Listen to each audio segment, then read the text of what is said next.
Valappad government vocational higher secondary സ്കൂളിൽ പ്രവേശനോത്സവം നടത്തി. ജില്ലാ പഞ്ചായത്ത് പ്രസിഡന്റ് VS പ്രിൻസ് ഉദ്ഘാടനം ചെയ്തു. Thalikulam block panchayat president KC Prasad അധ്യക്ഷനായി. ആസ ഗ്രൂപ്പ് ചെയർമാനും പൂർവ്വ വിദ്യാർത്ഥിയുമായ എക്കോവാസ് ഇന്ത്യൻ ട്രേഡ് കമ്മീഷണർ CP സാലിഹിനെയും മുൻ ഹയർ സെക്കൻഡറി പ്രിൻസിപ്പാൾ VB മുരളീധരനെയും ചടങ്ങിൽ ആദരിച്ചു. പഞ്ചായത്ത് അംഗം EP Ajay Ghosh, higher secondary principal PR Shibu, VHSC principal PS Sini, പ്രധാനാധ്യാപിക TG Sheeja, PTA president Shefeeq Valappad, SMC chairperson PK Ramya, വികസന സമിതി chairman Subhash Chandran, OSA chairman CA Aavas എന്നിവർ സംസാരിച്ചു.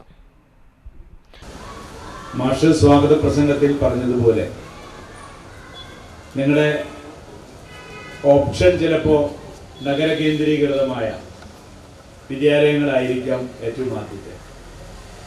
പക്ഷേ നിങ്ങൾ ഇഷ്ടപ്പെട്ട വിഷയം ഓപ്റ്റ് ചെയ്ത് കഴിഞ്ഞാൽ അതിൻ്റെ അലോട്ട്മെന്റ് അനുസരിച്ച് വരിക നമ്മുടെ മാർക്കും നമ്മുടെ സാധ്യതകളും എല്ലാമാണ്.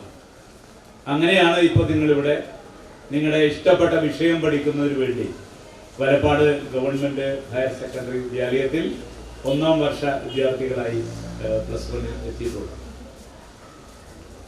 വലിയ നേട്ടമാണ് തൃശ്ശൂർ ജില്ല നമ്മുടെ വിദ്യാഭ്യാസ നിലവാരവും ശതമാനവും വിജയവുമായി ബന്ധപ്പെട്ടുകൊണ്ട് നേടിയിട്ടുള്ളത്.